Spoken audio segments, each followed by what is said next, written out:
Now, we come to the zoo. We're going to visit. There be 4 things which are little upon the earth, but they are exceeding wise. Now, God says we can learn from the animal world, and there's some very interesting animals. The first are a little folk, just little bitty animals. In fact, first is an ant, and there are 2 groups here. The first group shows the way to God for the sinner, and these little ones. And then the second group, the walk of the saint before God. Now notice it says here in verse 24, there be 4 things which are little upon the earth, but they're exceeding wise. Verse 25, the ants are a people not strong, yet they prepare their meat in the summer. I was noticing here the other day a red ant hill. I hadn't noticed one here in California. I used to see them constantly in Texas, and I didn't realize they had been able to get to California, but they've come out here also. I guess they like the climate.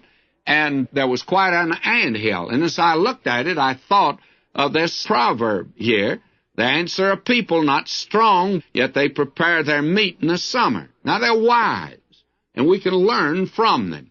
And we've already had something about the ant back in Proverbs 6:6. Go to the ant, thou sluggard, consider a ways and be wise, which having no guide, overseer, or ruler, provideth her meat in the summer, and gathereth her food in the harvest. Now, ants do gather grain.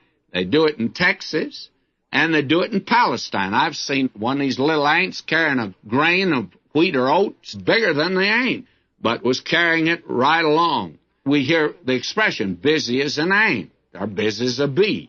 And what are they doing? Well, they store up and stash away foods during brief and bright days of harvest. And the very interesting thing is the ant is an example to us of wisdom in preparing for the future and material things.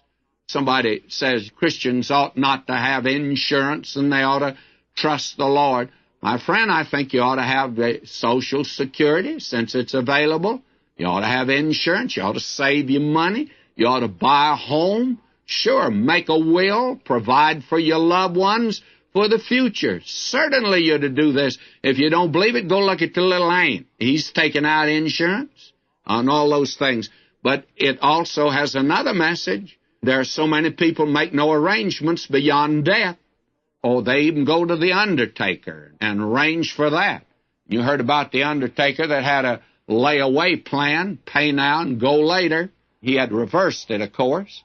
And maybe you ought to do that. I've never felt like I should go quite that far. But the thing is, what about after death?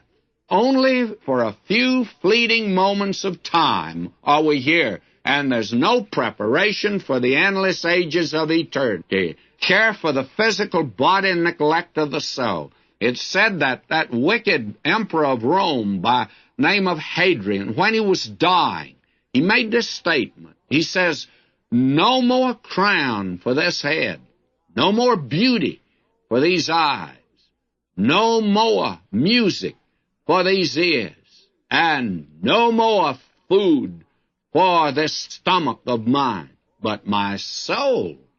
Oh, my soul, what's to become of you? And it's so sure, it's appointed unto a man once to die, and after death the judgment.